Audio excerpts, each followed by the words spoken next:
So as I mentioned, my name is Kristen. I'm the head of training programs at Yogacampus, and Yogacampus as an organization seeks to support yoga teachers so that they can thrive professionally. And that's why we're really delighted that Jade Beckett is joining us this evening, because Jade's written a book that it's a source of practical and really down to earth business help for yoga teachers.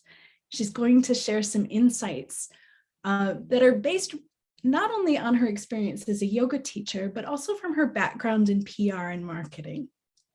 So I think for many of us, that question of, is online yoga here to stay, is a question that yoga teachers have pondered from at one point or another. So I'm very pleased to welcome Jade, and we look forward to hearing her perspective on this question. Thanks. Hey, hello everybody. It's so nice to so many of you joining from all over the place. But we're going to dive straight into this absolutely brilliant, really pertinent topic. And we're going to actually answer the question that we posed at the start of our conversation today. And that is online yoga here to stay? I'm going to make it really simple. Yes, it is here to stay. And there's lots of great reasons for focusing on building an online arm to your business, from offering flexibility for you as a teacher on how, when, and where you teach, having less time traveling around and less associated costs now that fuel's so expensive, am I right? And it allows you a much wider reach. So traditionally, we're teaching in our communities and in local areas, but actually you can reach people not just in other parts of the UK or the country you're in, but globally too. And the main pertinent point for me, I think, is that it offers you the opportunity to spread your income across more areas, a term known as diversification. And that means you've got your eggs in more baskets, making yourself more resilient to the roller coaster that is running a yoga business. But to understand why online yoga is here to stay, we need to dive deeper. We're going to look at the evolution of online yoga today, the marketplace, the things that are happening currently, and also future trends, and where we have those really big opportunities. So let's go first to a look at the evolution of online yoga. So I'm sure we're all pretty aware online yoga has evolved and developed hugely over the last 2 years. So pre-2020, we're going to start there. YouTube was and still is massive. YouTube was the main player in online yoga at the time. So creators like Yoga with Adrienne, who we all know and are probably familiar with, we've all probably done one of her classes, has currently 11.2 million subscribers, having a huge foothold on the platform.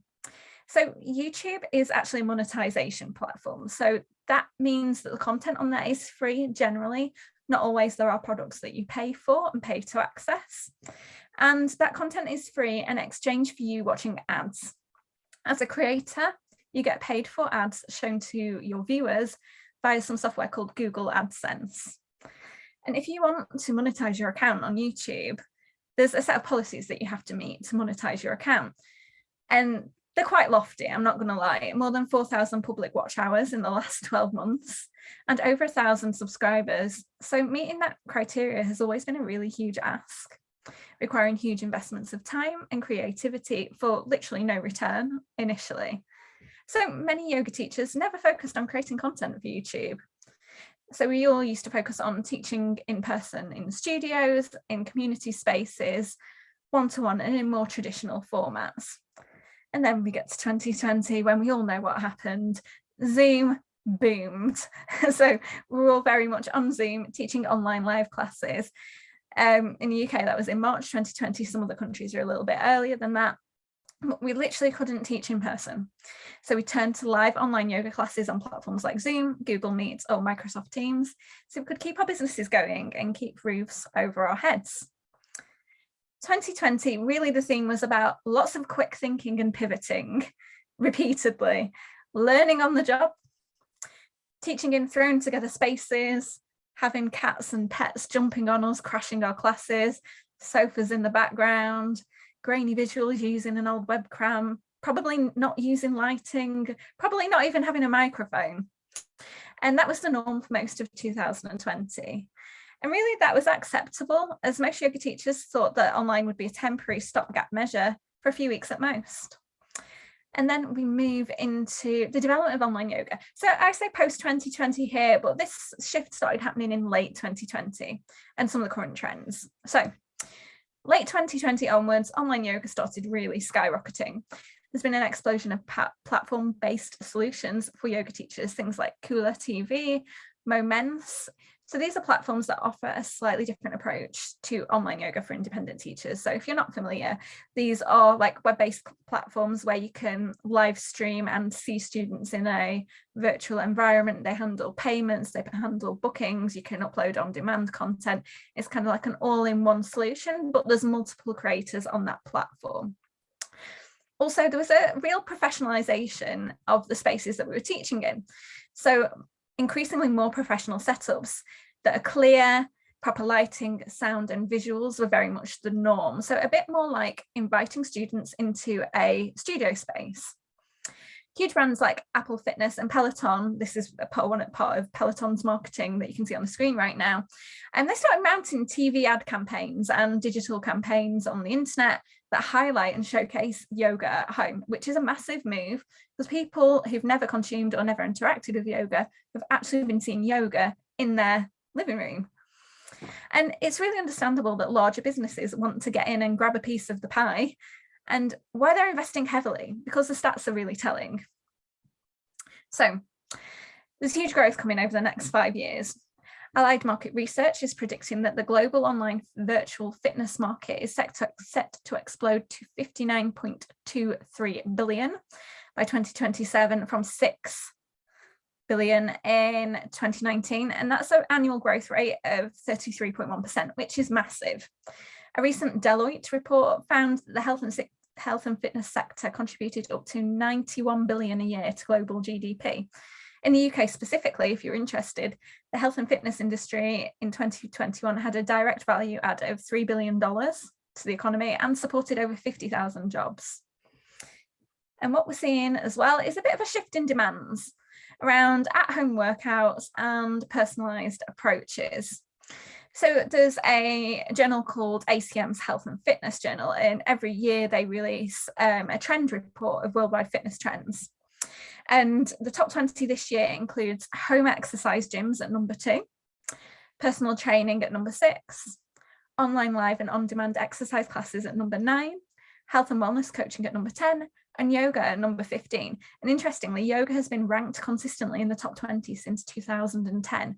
So it's been in there a long time, consistently. The other side of this is that more than a quarter of jobs are going and staying remote in 2022, and that's a stat from Forbes. So moving into the current state of play, where we find ourselves right now. There's a lot of teachers trying to find this balance between online teaching and in-person classes, keeping things very separate. The pressure to hybrid teach, doing online and in-person classes at the same time, whether that's pressure from a studio or self-imposed pressure. The requests for on-demand content and trying to develop something that reflects our ethos, feels authentic and offers more to our students. There's teachers out there who have never been online, struggling to navigate if they need to get online. Even building the confidence to be online is quite a daunting thing sometimes. Also the confidence of running a business of your own, if you've always been somebody who's only ever taught in studios, there's a lot of pitfalls to fall into, and where do you even start? And also how to move forwards at a time where we've got the economic sort of churn we've got going on at the moment. It's really hard to attract students to an in-person class and build consistent attendance in classes at the moment. I'd say attendance is at an all-time low, with studios up and down the country closing, and internationally too. There's a backdrop in the economy of high inflation and increased living costs. And usual seasonality, so the seasonality where it's quiet in December, it's manic January through to July, it's dead in August, and then it's busy again. That seasonality has really changed because students' consumption of yoga and their habits and their way of living has changed too. So all of those things, they might sound a little bit negative, they might sound a little bit difficult, but it's a great time to be looking at what you're doing so that you are ready to step into an aligned offering that feels great for you to create and that your students are going to love too. So moving into, where are we right now? So what we're really seeing is not just a continuation of demand for online yoga. There's actually an increase in demand for online offerings that fit with our changed way of life and in terms of living and working. Larger companies have been really perfectly placed to take a piece of that online yoga pie. They can invest a lot in terms of money and resource into their customer experience, their journeys, technology and systems, marketing and PR. And that offers a scale of economy. So they spend a lot, they attract a lot of people, and they can offer a really low price point because of that. And I'm not saying that we compete with that. Of course, we cannot compete with that level of resource in terms of money and people power as independent teachers and studios on our own most of the time in our businesses. But what we do have is so much more than that. We have dedicated expertise, our unique voices, and a set of people who deeply connect to what we do. And that's something that corporations don't have. They're big collectives. We're individuals, and that is a huge point of difference. The other point to note is that local people love to support local and independent businesses. Retail Times and MasterCard released a study not too long ago where 2/3 of consumers were more likely to support and shop local compared to 2019. So that intent for local support has actually grown. And that provides us with great opportunities to reach out in our local communities too. There's ability to offer something different, and it leaves us perfectly placed to meet the upcoming needs and trends. So we're going to move into future trends now. I've got 3 for you today, which I'm going to talk through. So the first one is community and bespoke support. I like to call this the added value. It's added value experiences that go beyond sending a link into people's inboxes. And it's boosting well-being, the well-being of your students, that is, by connecting and communicating and supporting. So community is key. People are social. We need to interact with other people for the benefit of our overall well-being.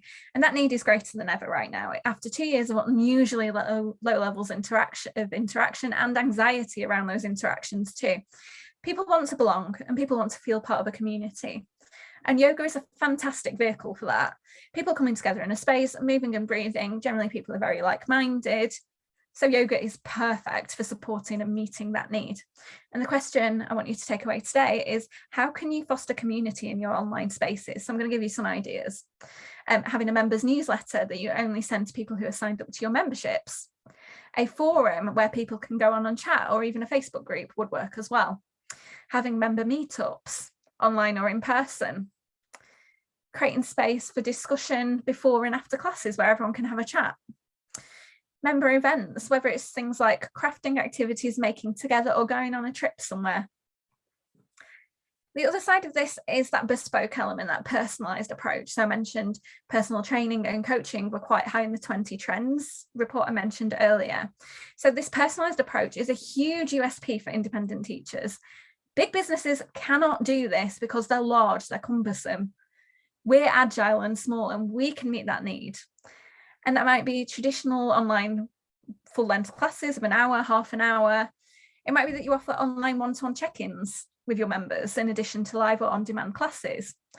You might even offer bespoke video suggestions for people and create plans for them.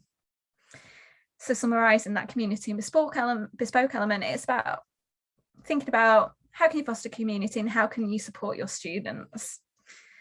So it might even be coaching on all things yoga, asana, pranayama, philosophy, and helping people apply those lessons to their lives off their mat, sharing your expertise and know-how, and holding space for discussion and discourse where you can actually dive a bit deeper with your students too. So we're going to move on to our second trend now, speedy short form content. So I mentioned people's way of living has changed. People are at home more of the time. Work and play has changed. People have shifted into a routine of practicing at home. So generally human beings don't like change. People have been forced to change into practicing at home, and they've adapted to that. So people changing back to in person, there's going to be people who still want to be online because of their reluctance to change. And there's also a real issue in having low mental capacity for deciding to go out and booking a class. It's a bit like decision paralysis. All of that plays a factor at the moment. And this is about meeting people where they are. People have even invested in equipment and spaces to take their practice at home. It's really convenient for them because they're at home. It's also convenient for you because you're at home too. And they're also less likely to spend a full hour or even 90 minutes practicing. so that after digestible, shorter content that they can fit into their day easily at home, because there's a higher probability of getting distracted at home, whether it's by somebody knocking on the door with a parcel, children, pets, and the rest of it. Short and speedy means they're more committed to fitting that in. And this is something I've seen in my own business. It is the single most requested thing I have from my members, demand for sub 30-minute practices. And I've actually just changed my membership model slightly, so I can provide even more short form classes for my members. And the final thing we're going to talk about is what I like to call yoga pick and mix. So it's a bit like when you go to the supermarket or to the cinema and there's that wall of sweets and you pick a few cola bottles, you pick a few like fizzy sweets or strawberry laces, you pick and choose a bit of what you want. This is applying that concept to yoga. So it offers your students access to everything you do. And it's something I do in my own business again, and students really love it. It's the ultimate in flexibility, and it's huge value for your students. They can pick and choose how they want to practice, when and where. And you can offer memberships that allow students to attend in person only, online only, have on-demand access, even one-to-ones. You can pick and choose your tiers. So it offers different levels of access and benefits and a lower to higher price point. So there's accessibly priced options across the board. For you, I think this is the most crucial thing that you can do as a yoga teacher. It removes that division and siloed approach we talked about earlier, where you've got online over here and then trying to make that fit with in person and all of that sort of stuff. It removes that division and siloed approach, and it keeps everything in its own lane and stops you feeling disconnected. So you're able to step into creating creatively even, put my teeth back in, and create something that feels seamless and authentic to you. And you can do anything with this sort of approach. And I think that's really, really powerful, taking those shackles off and being like, I can create something that really meets my students' needs and let my creativity run riot. So in summary, let's talk about our opportunity. So it really leans into students looking for something beyond the class, something that's unique and tailored to their needs. And that's the perfect area for independent teachers and small studios to play in and look at. It all comes from getting deep and understanding what the needs of your students are, identifying your uniqueness and embracing it with open arms, and then designing offerings and memberships to suit with consideration on community, bespoke support, a wide range of content lengths and types, and the ability to pick and mix to your heart's content. And that is why I think online yoga is here to stay for good.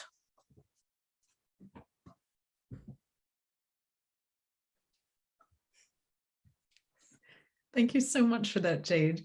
I I wanted to just mention that when you said we thought that online yoga was here for just a few weeks at most, I really resonated with that. Is anyone else? Put in the chat if that was something you thought as well, because I feel I might not be alone in that. Yeah, I think that's really common across the board with lots of yoga teachers I speak to.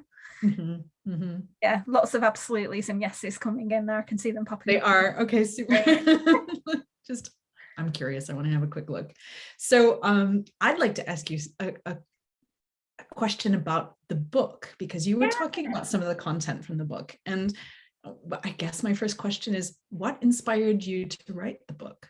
That's a really, really good question. So as well as being a yoga teacher, I'm a business coach. So I've always, as Kristen mentioned earlier, for everybody who I don't know here, my background's in marketing in PR. I've spent from like my late teens into my early 30s in public relations and marketing internationally for lots of big car brands.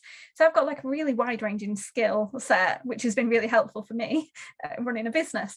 And I have lots of followers on my Instagram who are yoga teachers, and I got online so early. I actually started teaching online about 3 weeks before we went into lockdown in the UK, so early March, because I noticed my students weren't feeling particularly comfortable.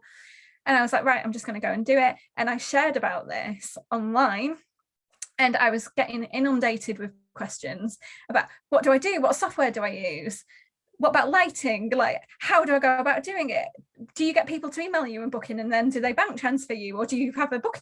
How do I do it? And I was like, well, and I was like, it's immediately obvious to me because this is stuff I've done for years. And so I actually hosted a workshop of my own that was free for people to come along, just sharing what I knew. And I was still getting questions months later. So I started writing an ebook of my own. And then I was like, hang on, this could help yoga teachers, not just in the UK, but globally. So I approached Singing Dragon, and here we are a year and a half later, the book has come out now. So yeah, that's really where it came from. It was very much, I saw a need. There's no other texts out there like this. There's nothing that's specifically for yoga teachers. It also works for Pilates teachers. And oh, thank you. Somebody said congratulations. Thanks, Sean. You know, there's nothing like this out there, and it could work for Pilates teachers, PTs as well.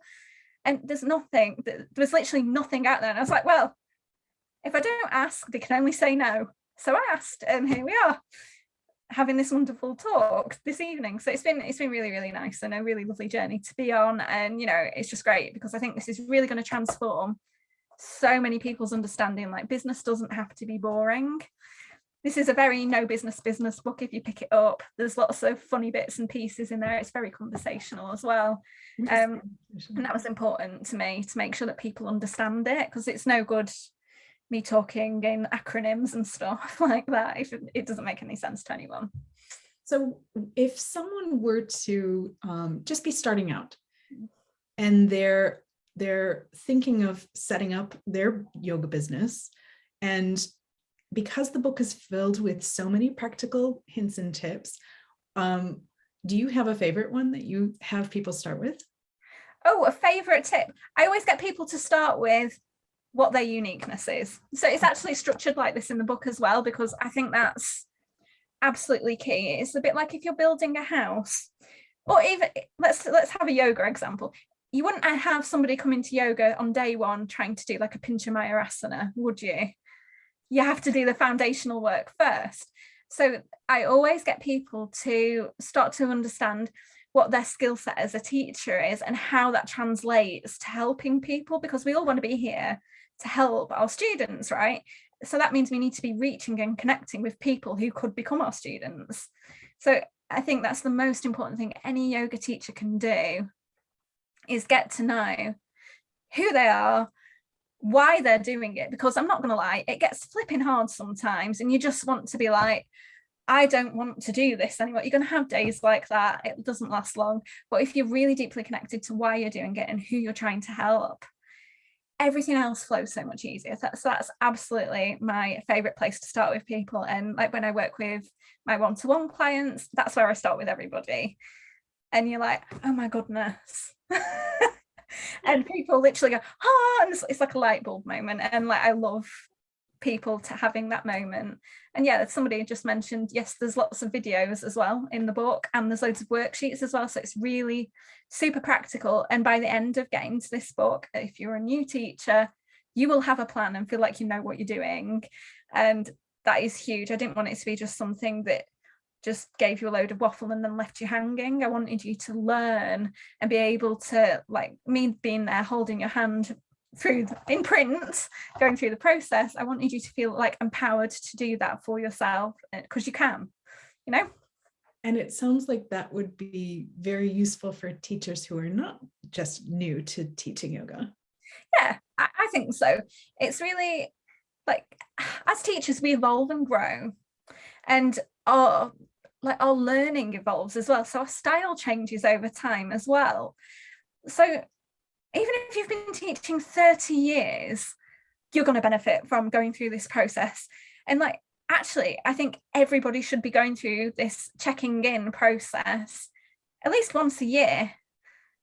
So absolutely, you're always going to benefit. And it's either going to confirm what you're doing is absolutely right, or help you shift things and reinvigorate what you're doing and fall back in love with your business. Because there's no point doing it if you're like, oh, tearing your hair out trying to get people through the door. Is there, you know, you need to love what you're doing, and it needs to work for you. Okay, that all makes sense.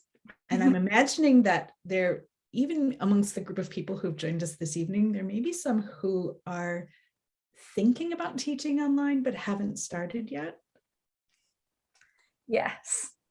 Yeah. So I think imperfect action is better than no action. It's just like the worst bit is getting started I think, with anything.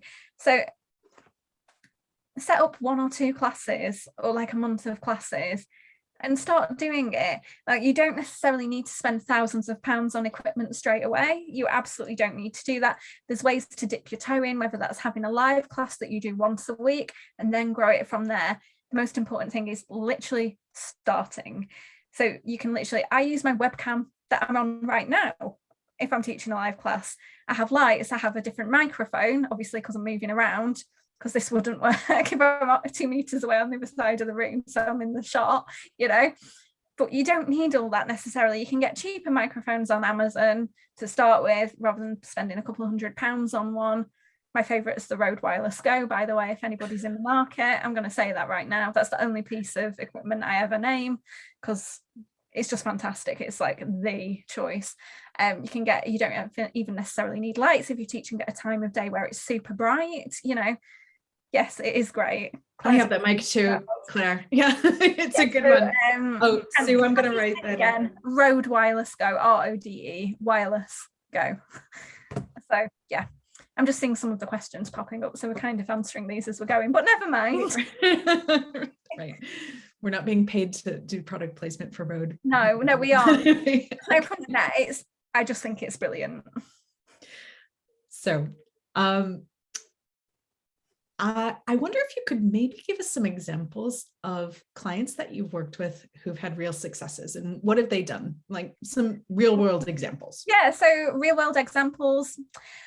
Oh, I have a lovely client who I've just finished working with, who I have helped open a aerial yoga studio in Auckland, which is very exciting. So she's literally just opened at the start of the month, and we actually used a lot of the framework in this book. So it's not just for online, you can use it for anything else you want to do as well. Come back and reuse the tools. And we've been through a lot of this process together on brand voice and like communication and visual style and all this sort of stuff. So that was very exciting. I have quite a few clients who are right at the start of transitioning into full-time teaching.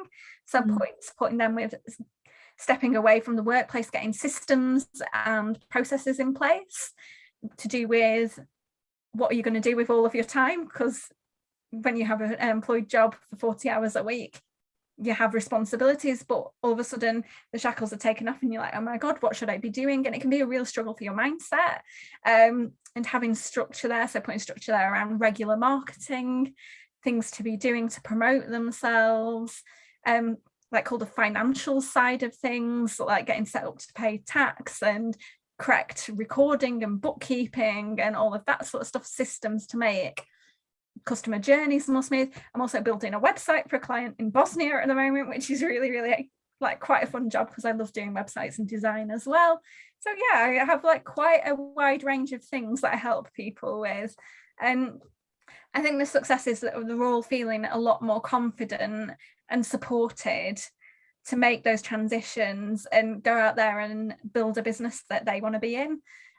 Because a lot of the time it's like, oh, it's a yoga business, like if you go to a business networking event, and you know, it's a legitimate career and like a very great way to spend your time in your life. And that confidence, I think, is really key, and having a plan and a structure to move forwards with and keep growing and building with is really important.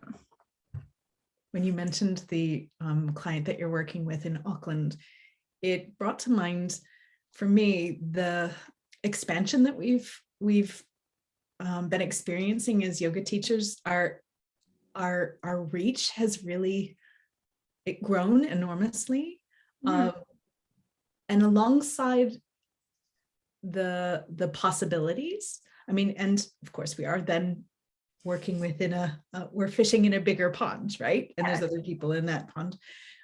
Your book highlighted some of the points of things just to bear in mind as yoga teachers, of just practically thinking about when you are teaching online, different considerations. And one of those things I remember reading in the book, you mentioned teaching insurance. Yeah, a lot of insurers don't cover you for teaching online, you know, or they only cover you for like a set number of people, or they make you have a disclaimer that you read at the start of every single class, or if you're providing on-demand content, have to have a disclaimer at the start of every single video you create. You can't teach people on YouTube with some of them. If you did want to do that as part of your marketing plan, you can't teach on YouTube because you have to have each person's details. So there's a whole raft of considerations, not just to do with insurance. I bet a lot of you didn't know that it's actually illegal to use Spotify for your music. Betting a lot of you probably don't know that. You're not allowed to use Spotify, even if you have a music license. No, it's against their terms and conditions. You can't do that. And if they find you out, there was a case in America a few years ago where a yoga teacher got sued for quite a significant amount of money and they found out because she was sharing her playlists on Instagram and going, hey, look, I made a new playlist. That's not allowed. Also, the financial implications in terms of accountancy.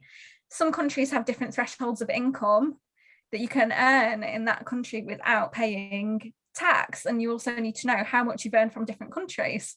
And it also depends on if they're buying from you or like how your accountant sees fit to structure your business. So I always recommend getting yourself a good accountant if you want to do this. It's certainly not my area of expertise.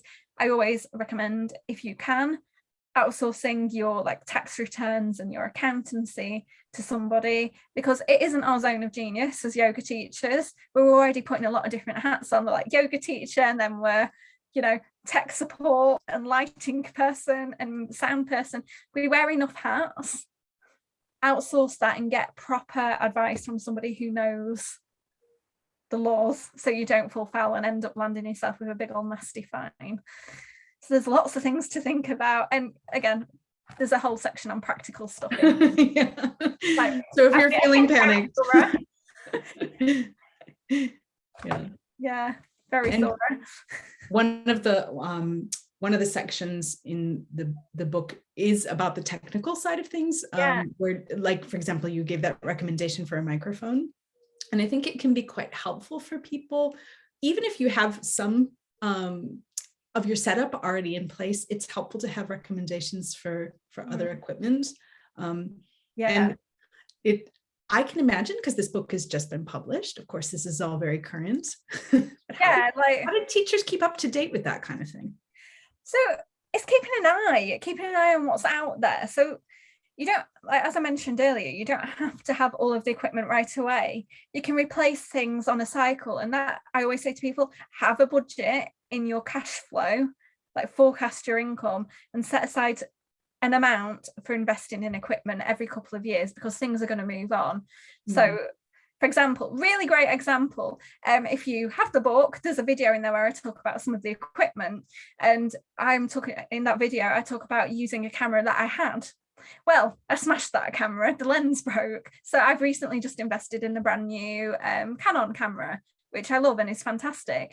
And that was because, you know, yes, it was my fault, but that camera was okay. It did the job, but I've set aside some money and invested. I'd set aside some budget and I'd used that budget and invested. So I've got a lovely, beautiful, shiny new camera now, which I brought with me this evening in case it came up. So you can be like, oh, every couple of years, having a bit of a look, or every year going, are there any better webcams? Are there any better cameras? Is there a standalone camera that I can use for streaming and connect to my computer and take a video feed from that camera? It all depends. And it also depends if you're teaching a live class. You don't want to be using a super high definition camera if you've got 40 people on a Zoom call, because it can make the video connection really unstable. So it's a bit of a check and balance, and keep coming back to, what am I using it for? Is it good enough? And checking in and seeing what's out there in the marketplace. But I give like general recommendations in there, things like lighting, because, you know, there's lots of choices. Specific recommendation on the microphone. I've not been so specific with the cameras because they vary significantly, but I've given you lots of information about the different types of cameras and the different ways you can use this equipment. So yeah, set yourself a budget and keep coming back to it and going, oh, I'll upgrade this time. As you were saying this, we had a question come in, and I think actually it would be nice to open up for some questions here. And I'm going to start with the question that Deline asked. She asked, which webcam did you recommend? So I just use I'm on a MacBook Pro, so I just use my MacBook Pro camera, because in terms of when you're streaming, like a live class like we're doing this evening, your streaming platform often compresses the video, and it can, if you're using something that's super high definition, it can compress it to the point where it can become pixelated if your settings aren't quite right. So generally speaking, you want a camera that's optimized for web. And I'd always say, if you don't have to spend money on it, you don't necessarily need to, particularly if you're starting out. So set up a specific like test with some yoga teacher friends or some people, you know, and get them to watch you teach a class how you would teach it, and get them to give you your feedback, and that'll give you the information you need. Like a test run with your friends. Yeah, like do a test run. Like I do test runs all the time with stuff. I'll rope in my mum, my dad, a couple of my yoga teacher friends, you know, because I want the honest feedback, or like very like valued clients of mine, for example, and I might give them a free class in exchange for that information, you know. A tech rehearsal. Yeah, literally like a tech rehearsal. Interesting. Yeah. I'm just going to read a message up from Claire, because she's just invested in a Sony camera, but she says that tech isn't where her confidence lies. No, I don't think it does for anybody. It's not a wheelhouse. You know, for most yoga teachers, we're here for the teaching of the yoga and the sharing and the healing and the helping people with their yoga. So no, it's not going to. Like when I bought mine, again, not my zone of genius, it's not my circus and not my monkeys. So I spoke to a friend who's a photographer, because I have lots of photographer friends and videographer friends from back in the day when I worked in PR. And I was like, this is what I need it for. Got a couple of recommendations. Then I went to a camera specialist and said, this is what I need it to do. And I used this. It's a Canon EOS M50 Mark II, in case any of you are interested. And I opted for this one because you can flip the screen out and you can see yourself and see if you're in the shot. And you can also use it to, you can upload directly from here if you wanted to. I wouldn't recommend that. Actually, that's topical, because Fran asked, and we'll go to Christine's question next, but Fran asked, do you record directly from Zoom? No, never. It's not good enough quality. No. There you go, Fran. There's your answer. No. If people are paying you, it needs to be professional level quality, because again, the stuff that's 4K on YouTube, you need to give them a reason to come to you. So you can't have a grainy, like potentially, you know, Zoom piece of footage where the video is not as crystal clear as it could be. I record separately using my camera, then I edit my videos and I upload them to my platform. That's how I do it. The feedback's always brilliant. I've not had anybody cancel and be like, oh, it's because the quality is not good enough. And I think your job when you're teaching a live class is very different. The two very different things as a teacher. You might be offering specific adjustments to somebody, or saying, or stopping your class and looking at a particular pose. And that's not what people are going to want when they're coming back to teaching and practicing on their own. So you need to think that it's a slightly different skill set as well. So that's why I don't do it. Here's a question from Allison. Ooh. She said, for hosting online on-demand content, do you recommend using your own platform over ones like Thinkific and others? So it depends on what you want to do with it, would be my answer there. So you can use like some of these other platforms, but if you want to offer something like a membership where, you know, people can book classes with you, live or online ones, and other things, it's much better from a user experience perspective to have everything under one roof. So it might be that you host the content somewhere else, like Vimeo or one of these other platforms, but then I frame that into your website, so using a piece of code to put it in there, and then have that page behind a paywall, for example, would be one way around it.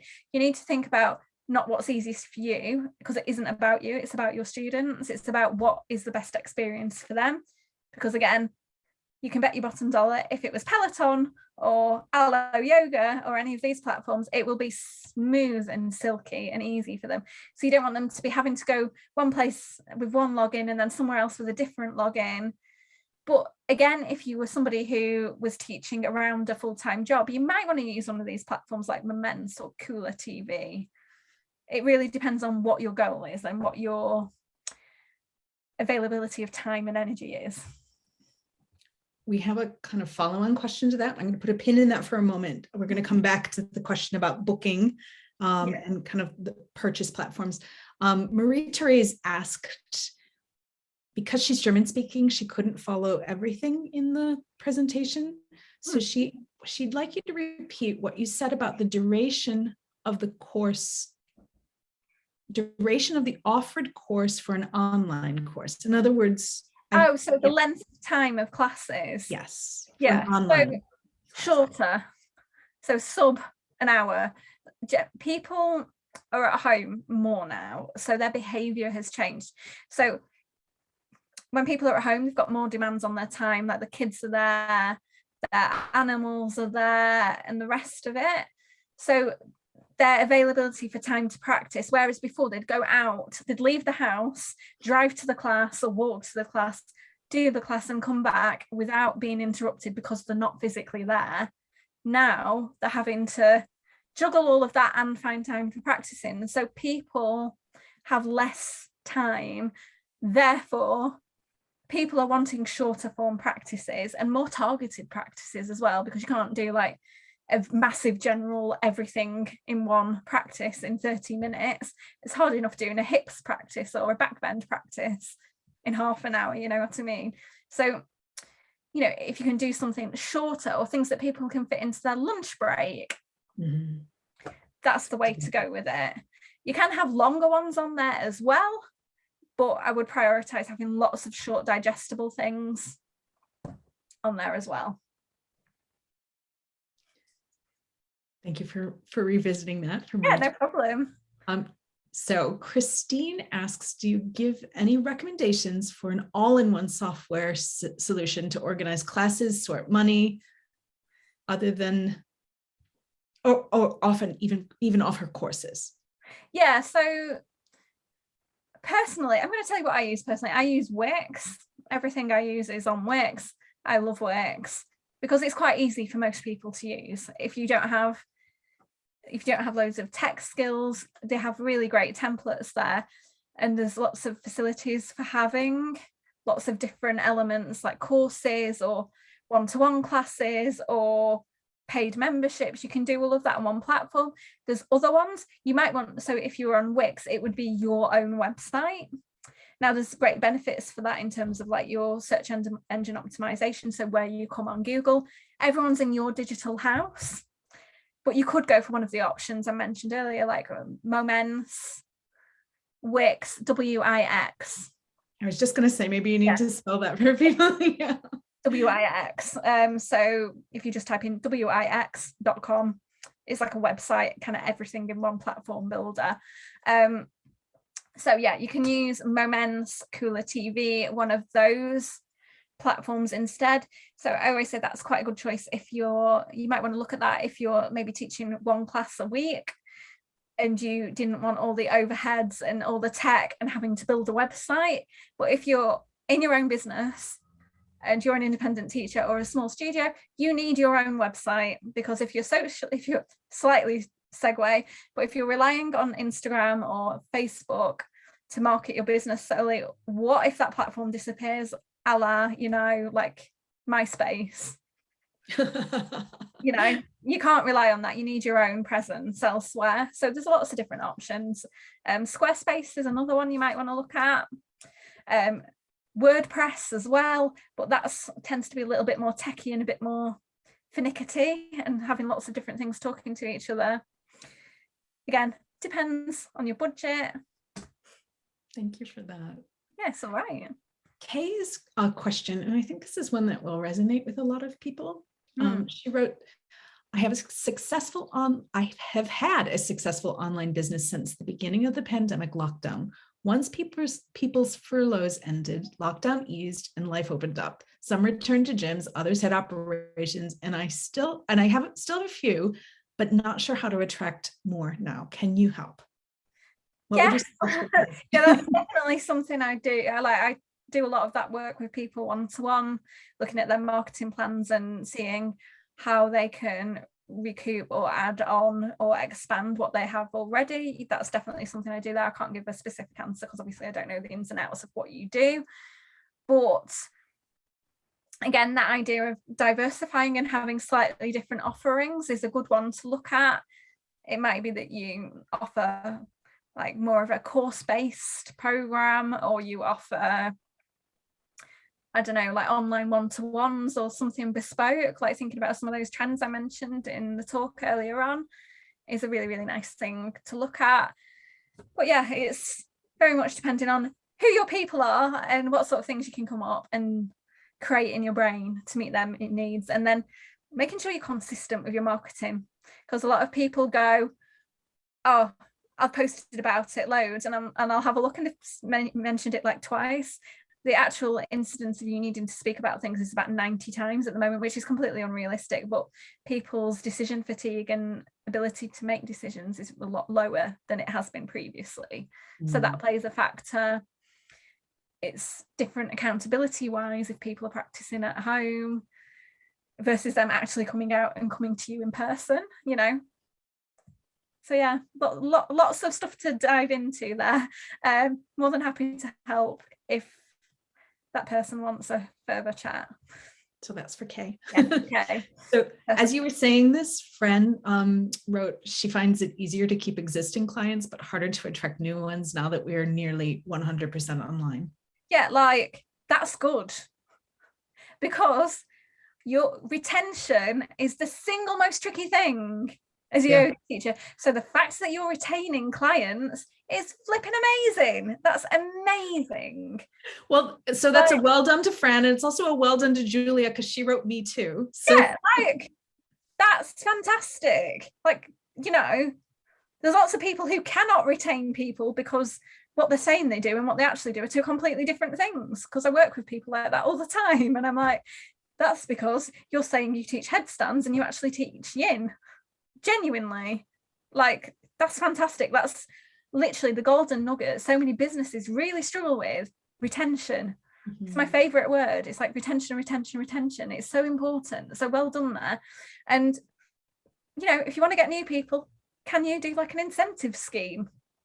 Can you get your students to refer you? Have you got referrals from them? Have you got recommendations from them that you can put on your website? There's lots of stuff you can be doing to start to attract those people in. But again, it's consistency in your marketing and actually talking to your students, not just going, here's a picture of me doing whatever pose. What is the relevance to your ideal student? What can they take away from that? Where's the value? Are you helping them get to know you? Are you helping them like you? Are you helping them trust you? I don't know, but those are the things to be looking at if you want to be attracting new people on the regular. So I have some technical questions. Yeah. Delene asked, have you used a website like Squarespace to store videos, or is the available storage space too small? So I use Wix for my hosting. Depends on your plan. Like, I'm not sure what Squarespace's plans are like, but there's tiered plans in terms of how much storage you get. So you can do it that way and use their onboard, like built-in hosting, but you could host with like Vimeo and like framing your videos, like have them showing. I think that's a good way to do it, because then the video is not physically on your website, because you need to, for SEO reasons and search engine optimization, you need to make sure that your website is not massive. So you don't want like 10 gigabyte videos just sat there on your site, because it'll make it really laggy. So I would always recommend having it hosted externally and then pulling it in. Most of these platforms have like a video frame and then you just drop the link in and do it that way. So yes, not the exact same software, but that's what I do. Now, we had a request from Sue. She's asking for your website, but you'll be giving that at the end. Yes. Yeah. So socials and websites, anybody who was asking, I'll talk you through all of that at the end. Okay, so Delene has another question. What do you think of Instagram as a platform to find new students or to be discovered by new students? I'm following Instagram recommendations and posting consistent content, but finding that my new followers are teachers are teachers boys or people with no profiles? So they're just unknown. Yeah, so the bots, basically. If you've got people Oh, like that's what it was. It wasn't boy. I think she had the autocorrect. yeah, so it's like Yeah. essentially bots, you know, like Yeah, things the like fake bots. accounts that love to troll everybody. Yeah, so if you right, Instagram is the place for yoga teachers, not for students, slightly controversially. So you need to think about, again, who your ideal students are and get to understand them. Ask the students you've got what social media they use. Do they even use social media? I have loads of students who don't use social media. That's a good question. What you need to be doing is understanding your students and looking at the media they consume. So yeah, so she said, I've done all that. Yeah. Okay. So if it doesn't work for you, don't spend your time on it because it's a waste of time and energy and effort. Like, just don't. What you need to be doing instead is being like, oh, okay, so where can I reach these people? Could I do Google adverts that are targeted to a specific type of person? Could I, if I have an in-person class or, you know, something like that, could I get an editorial in the local paper talking about my online offering? All that kind of stuff like that. So again, it's about understanding where they come from. So like most of my students I find on Facebook, in local Facebook groups, which is really interesting. And like, how does that work then? Do you just strike up a chat with them? Like I literally post in all the local groups around where I live. Oh, okay. Yeah, and be like, or if somebody's going, oh, you know, I want an online yoga offering, I'll go, yeah. And you can say, I teach online. Yeah, I teach online. This is the type of stuff I teach.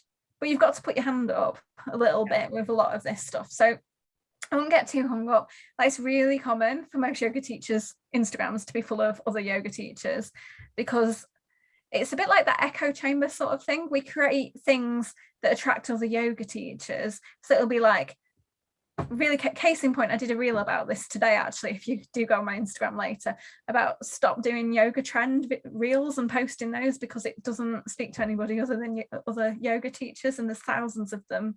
Like, a lot of the content's very samey and not original. It needs to come back to what your uniqueness is and what your perspective is and what you offer your students, and then algorithmically it gets served to your students that way. So yeah, another big answer. There's lots of facets. It's not a straightforward, easy answer. It's about looking at your insights, looking what's performed well, looking who's interacted with it as well, and getting an understanding that way. Thank you for that.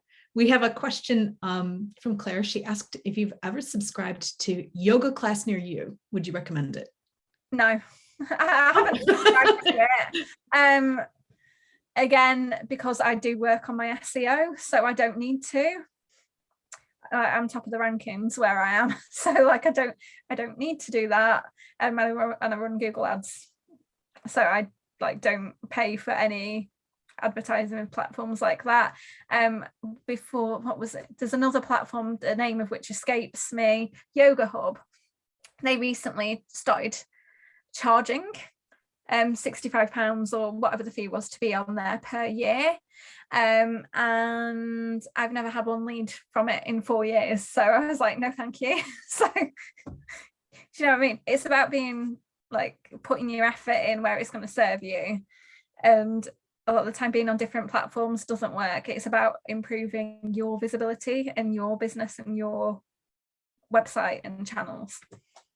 So it's really interesting. So some of the teachers in the chat are weighing in saying they agree Instagram didn't work for them, but Katie said she did get offered some teaching spots because of her Instagram, but she teaching spots, but she specified, but no new students. Yeah, like, again, that's a slightly different thing. So studios, people follow studios because it'll be like their local studio, right? Mm-hmm. So local studios will look at local yoga teachers because they think that's important for their marketing. So it can be good as like almost like a virtual CV sort of thing if you want to teach for a studio, but then a lot of the studios pay £15-20 a class. Some pay a lot more, some pay really well, some don't. It really depends on what the arrangement is. Like, I've taught in studios where I've been paid like next to nothing on a false promise before, and then I've taught for other ones where I've been paid £80 a class, you know. Yeah, I know. Kristen's eyebrows went up. Like, yeah, I have. But that was because that was like a really collaborative thing, and that was a very different, do you know what I mean? It depends on what your intentions are and exactly what you want to do and what your goals are. Again, teaching in a studio might be great if you just want to teach and you don't want to have all the hassle of running a full-on business yourself. Then great. I used to teach in a studio pre-pandemic, but then I got sacked because they had to shut the studio because I'm a freelance teacher, and I lost £450 a month overnight. And I was like, oh Christ. But luckily I had a business there already of my own. You know, lots of other people came off a lot worse than me. It's that diversifying what you do. So we have 2 more minutes. I'm really mindful of the time. Paid ads. So let me just come back to this, because Delene mentioned that she's thinking of running ads, but doesn't want to waste her money. Fran asked if you could talk a little bit about Google ads. Claire said she tried them both, found them useless. So could we have your perspective on that? No, they work really well. They work really well. Okay. I know, hand on heart, they work really well, because when I used to work at Silverstone, I was head of brand marketing there. I sold £23 million worth of Formula One tickets, predominantly from ads. And for another event, World Endurance Championship, which is like prototype cars, I don't know if any of you are familiar with this, but a bit like Le Mans, if you've heard of that, but they race at Silverstone. I had a £20,000 marketing budget, and we returned £150,000 worth of sales when the sales were £30,000 target through paid ads. So they work. You just have to make sure your copy has to be right. So the words you write in it, capitalized, each word capitalized works better. It needs to have a link to the page that you're going to. So it's not just come to my yoga class. You need to talk a bit more about what the benefits are and why.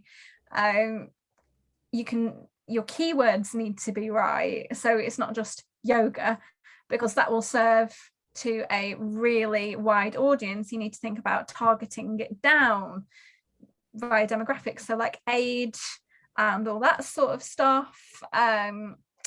So there's lots of, it's very dependent on what your goals are as well. You can set a goal for that campaign, whether it's conversion, so people buying from you and actually converting from that advert, or you can set awareness goals. It's a whole topic in itself. I could talk about ads for like 3 hours with you all. And we just, in the chat, Claire, bless her, she said she wasn't referring to Google ads when she said she tried them both and found them useless. She was referring to YCNY and Yoga Hub. She will try Google ads. Sounds interesting. So yeah, like a lot of these third-party websites, they go around talking the chat, but they don't, they can't walk the walk. Do you know what I mean? They just like, oh, it's a benefit to be on here. And you're like, well, no, it's not, because I've not had a single lead. So what the hell's the point in me paying you money? There isn't one. I'm better off doing it myself. So I don't want to end on that note. But people are mentioning that they're having to go and teach now. Yeah, so let's wrap up. Let's wrap up.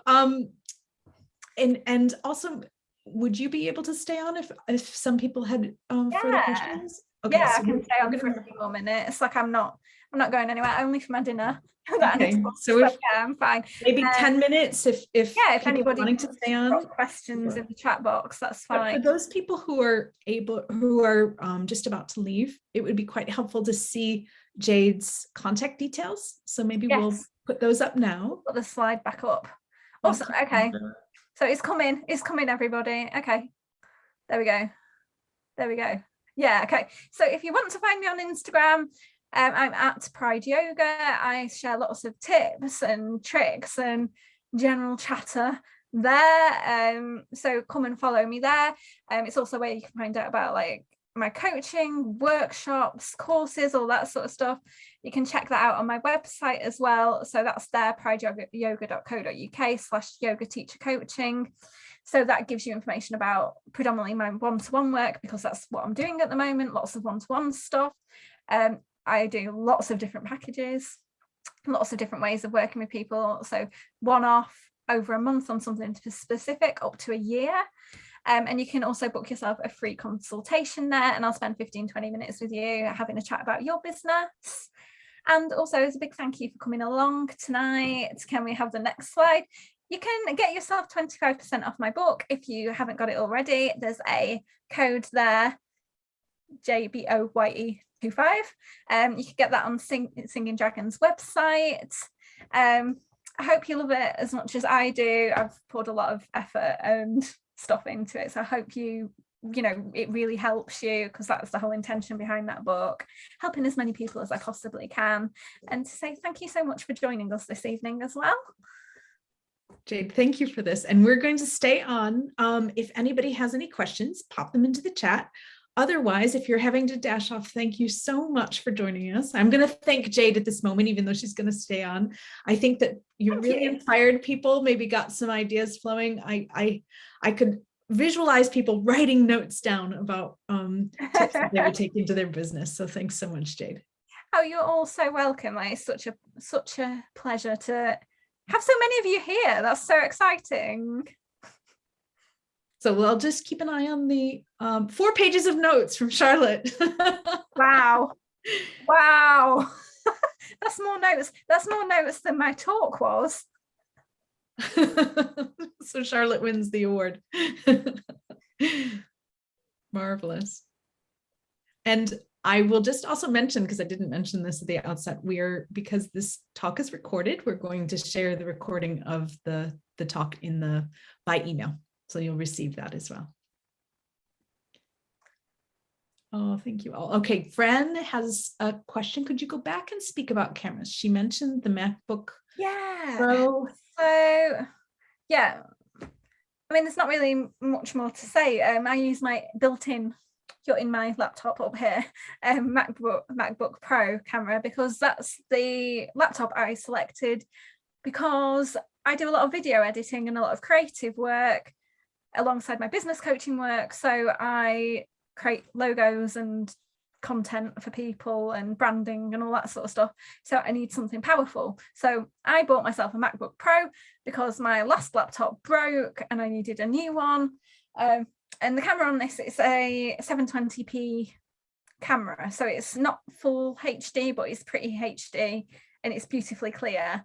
So I'd use that. It's more than good enough. So if you read the book, there's a whole section in there about the good enough approach. That's where that came from. The camera is a Canon EOS M50 Mark II. They are about £650, so I wouldn't recommend going and spending that much money initially, you know. But you can take the lens off it and it, like, you know, zooms and all that sort of stuff. You put it on a tripod? Is that how you? Yeah. So the really important thing is it has a tripod bolt on the bottom. I don't have my tripod in here, it's in my studio, but yeah, you can do that. You can shoot stills with it, you can shoot video with it. My author photo that you saw at the start of this talk, I shot myself with this camera. So it's a beautiful picture. I'm really pleased with that. I did that myself. I have a tripod that has a Bluetooth clicker. Yeah. I don't know what the technical term for this is. Yeah, so you can do that. This one has a timer on it, so you can set a timer and you can set it to shoot in burst mode with the video. So any camera, you can record up to so in Europe 29 under 30 minutes. So this does 29.59. And then you have to edit your footage together, which is a slight frustration, but it's for tax reasons, because cameras are taxed at a higher rate if they film longer. So shall I put it in the chat box? So 2 things. One, we need you to say if you put in the chat the details of the Canon camera, and then Fran has asked if you use the camera for class creation. So I use it to record my on-demand classes. I use the Mac in my laptop camera for live classes. So I use slightly different tools depending on what I'm doing, but I use the same microphone because that's the thing I love about the Rode. I can connect it to the computer and I can connect it to my camera and my phone if I need to. Kay has a so IMG sound system with a speaker she attaches to her top, and that's improved her sound immensely. It means her music remains even in the MacBook Pro is what she uses for the camera. So she's got a similar kind of setup. Yeah, like some people like to use music. I I personally, if I am using music, I send the music to my students. Oh, that's an interesting way of I doing do it that way because then they can opt in or opt out or have something different. And it just means that they can have the levels at a level that suits them rather than me dictating it, because some of them will practice outside, some of them have quieter homes than others. So I just think, like, as an accessible teacher, that's something I really like to do and the feedback's been good for. But you know, some people, if you're doing like a music and yoga class, something like that, then absolutely you'd need to use a mixer or something like that to make sure you could be heard, but the music could still be heard as well, you know? So it really depends. All right, so we're going to wrap up, and Yes. looks like that's everybody's been so wonderful at submitting questions. That loads of questions. Yeah, that's been fantastic. Yay, thank you. Thanks so much, Jade. Thanks, everybody. Thank you all so much.